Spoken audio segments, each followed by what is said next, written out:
اللہ تعالیٰ نے وہاں سے ایک سلیکٹ کیا.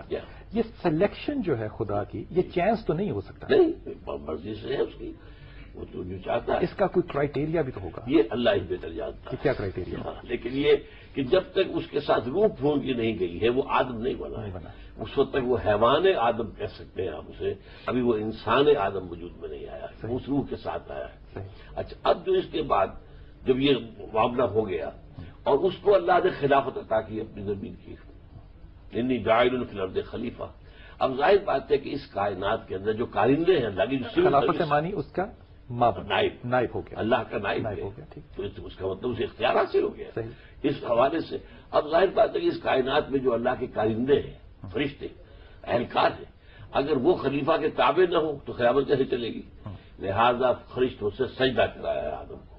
یہ گویا کہ ایک طرح کا سمبل تھا کہ اب یہ فرشتے انسان کے حکم کے تابع ہیں، انسان جو چاہے گا وہ کرے گا. اللہ نے اختیار دیا، یہ چاہو تو ادھر جاؤ، اگر یہ جائے گا تو فرشتہ روک نہیں سکتا، چاہو تو ادھر جاؤ، یہ جانا چاہے گا تو کوئی فرشتہ آڑے نہیں آ سکتا. اب یہاں سے پھر جب چارج دیا گیا خلافت کا تو 3 ارتقائی عمل شروع ہوئے. ایک ارتقاء دانش، ایک ارتقاء تمدن، ایک ارتقاء سائنس یا فزیکل سائنسز. رفتہ رفتہ انسان نے 3 طرف جو ہے قدم بڑھانے شروع. تھوڑا سا ایکسپلین کیجیے گا اس کو کہ کیا. ایک فلسفی تھاٹ، جی، who am I, where from am I come, where am I going. میری زندگی کی حقیقت کیا ہے، خیر کیا ہے، شر کیا ہے، علم کیا ہے. علم کی حقیقت کچھ ہوا سے خمسہ سے حاصل ہو جاتی ہے، کچھ عقل سے، کچھ اور بھی ہے کہ نہیں، کوئی ماورا بھی ہے. آیا یہ خیر اور شر جو ہے یہ کوئی مستقل ویلیوز ہے یا یہ خواہ ہم نے بنا لی ہے؟ جیسے آج کہتے ہیں کہ نتھنگ از گڈ اور bad, only thinking makes it so. تو یہ سارے فلسافیکل کوشچنس ہیں جو بات یہ ایک دانش آ گئی. دوسری طرف تمدن، پہلے غاروں میں رہ رہے ہیں، اجتماعی نظام ہے ہی نہیں. آم د منار کو فعال اس طرح میں مالک ہوں اپنی جو ہے اس غار کا. پھر قبیلے کا تصور آیا، ایک کلچرل ڈومین بننی شروع ہو گئی. اب اس کے اندر قبیلے کا سردار ہے، یو ہیو ٹو اوبے. قبیلے کی کچھ روایات سے پابندی کرنی پڑے، اب پابندی آئی. جیسے جیسے تمدن بڑھا پابندیاں بڑھی. اس کے بعد کئی قبیلے ایک جگہ رہنے لگے تو سٹی اسٹیٹ قائم ہوئی. اب ان میں کانسٹیٹیوشن پہ کنسرن آیا کہ یہ آپس میں اپنی جگہ تو ہر قبیلہ ایک یونٹ ہے پولیٹیکل، ایک قبیلے کا سردار ہے، سب کو اس کی بات نہیں. آپس میں انٹریکشن کس بنیاد پر ہو، وہ کانسٹیٹیوشن کا آغاز ہے. پھر یہ کہ بادشاہت وجود میں آ گئی، پھر شہنشاہت وجود میں آ گئی. یہ ارتقاء ہو رہا ہے. یہ دوسرا ارتقاء. تیسرا ارتقاء یہ ہے کہ پہلے انسان اس کائنات مادی قوتوں سے واقف ہی نہیں تھا، اسے سورسز انرجیز میں سے کسی کا علم ہی نہیں تھا. اس نے کہیں دیکھا کہ کوئی پتھر کہیں سے گرا ہے دوسرے پتھر پر تو ایک آگ کا شرارہ پیدا ہو گیا.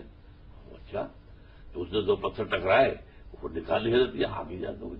The first source of energy.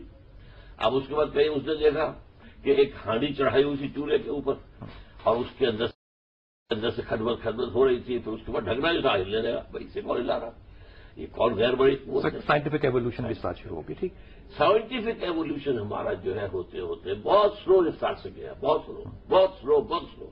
لیکن پچھلے 200 برس میں ایکسپلوژن ہوا ہے. ان پچھلے 200 سالوں میں یہ سائنٹیفک ارتقاء وہاں تک گیا ہے کہ علامہ اقبال جو کہتے ہیں کہ یہ انجم صحبے جاتے ہیں، یہ آدم خاکی سے انجم صحبے جاتے ہیں، یہ ٹوٹا ہوا تارا بہے قابل نہ بن جائے. تو یہ 3 ارتقاء ہے. اچھا، ان میں پہلا ارتقاء تھا، اس کے لیے اللہ نے ہدایت کا فیصلہ کیا. چنانچہ پہلے ہی جب چارج دیا جا رہا ہے، جاؤ تو اب زمین میں جا کر آباد ہو جاؤ، اور لوگ وہاں کہ اما یاتی انکم منی ہدن فمن تبع ہدایا فلا خوف علیہم ولا هم یحزنون. جب میری طرف سے کوئی ہدایت تمہیں آئے گی تو جو میری ہدایت تابع ہوگا، پیروی کرے گا، اس کے لیے کوئی خوف نہیں، کوئی حزن نہیں. اور جو میری آیات کا انکار کرے گا جو جہنمی ہوں گے اس میں رہے گا. یہ ہے جو نبوت کا ارتقاء ہے اصل میں یہاں. اور اس میں بھی ارتقاء ہوا. اس کی وجہ کیا ہے کہ چاہے اللہ کا علم قابل تھا، لیکن جس کو علم دینا تھا، دانش دینی تھی، وہ تو بھی بچہ تھا. پرائمری کے بچے کو پی ایچ ڈی آپ رکھ دیجیے، کوئی ٹیوٹر تو کیا پڑھائے گا؟ پڑھائے گا تو وہی جو اس پرائمری کی استعداد ہے. اس لیے اس میں ہدایت میں ارتقاء ہوا ہے. یا چنانچہ یہ کتابیں جتنی بھی آئی ہیں، یہ اس میں قرآن مجید کہتا ہے انا انزلنا التوراۃ فیہا ھدی ونور، ہم نے تورات نازل کی تھی، اس میں ہدایت بھی تھی، نور بھی تھا. پھر فرمایا یہ انجیل میں ہدایت بھی تھی، نور بھی تھا. لیکن پھر ہوتے ہوتے یہ حضور پر آ کر الہدا مکمل ہو گیا. مکمل، الیوم اکملت لکم دینکم واتممت علیکم نعمتی. ایک طرف جو تمدنی ارتقا ہو رہا تھا وہ شہنشاہیت تک پہنچ گیا، لہذا اس دین کو بھی اب کامل ہونا چاہیے تھا، اس کے وہ جوابی اعتبار سے. دوسری طرف یہ کہ ہدایت اب کامل ہوگی. اس ضمن میں جو تاریخ فلسفہ ڈاکٹر صاحب زیادہ بہتر واقف ہیں، میرے لیے تو یہ چیزیں براہ راست علم کی نہیں ہے، میں نے اہل علم سے کی ہے کہ 1200 برس جو ہے انسانی تاریخ کے وہ بہت پروڈکٹیو ہے. 600 BC to 600 AD جو فلسفیانہ فکر ہے ان 1200 سالوں میں مکمل ہو گیا. جو بھی فلسفہ آ سکتا تھا، جس لائن کا آ سکتا، تب سے اب تک اس فلسفے پہ ہم نے بہت بڑی ترقی نہیں کی، کوئی فائن کی. نہیں کی، صحیح. بلکہ وہی پرانی شراب نئے لیبلس کے ساتھ ہے. صحیح. ورنہ آئیڈیلزم پلیٹو کا، ریئلزم جو ہے کا ایرسٹوٹل کا، بنیاد جن کے اوپر چل رہی ہے فلسفے کی. لہذا لیکن یہ کہ اس دور ہی میں تمام پھر فلسفیانہ مذاہب بھی پیدا ہوئے. یہ جو بدھ مت ہے یہ فلسفیانہ مذہب ہے، اسی طریقے سے تاؤزم وغیرہ جو فلسفیانہ مذاہب، اسی دور میں پھر اس کو تکمیل ہوئی ہے. چنانچہ حضرت مسیح نے بھی کہہ دیا تھا اپنے حواریین سے، مجھے ابھی تم سے اور بھی بہت سی باتیں کہنی تھی لیکن ابھی تو ان کا تحمل نہیں کر سکو گے، جب وہ فارقلیت آئیں گے صلی اللہ علیہ وسلم تمہیں سب کچھ بتائیں گے. یہ جو ارتقاء ہے انسان کے فکر کا اور دانش کا، جی. جو یوں سمجھیے کہ کم سے کم 6-7 ہزار سال میں پورا ہوا ہے. اب یہاں سے آغاز ہوا ہے دانش محمدی کا. یہ بات نوٹ کر لیجئے کہ یہ جو فرمایا گیا ہے ہمارے احادیث کے مستند احادیث میں کہ جب 40 برس کی عمر شریف ہوئی ہے تو آپ پر تفکر اور خلوت پسندی کا غلبہ ہو گیا.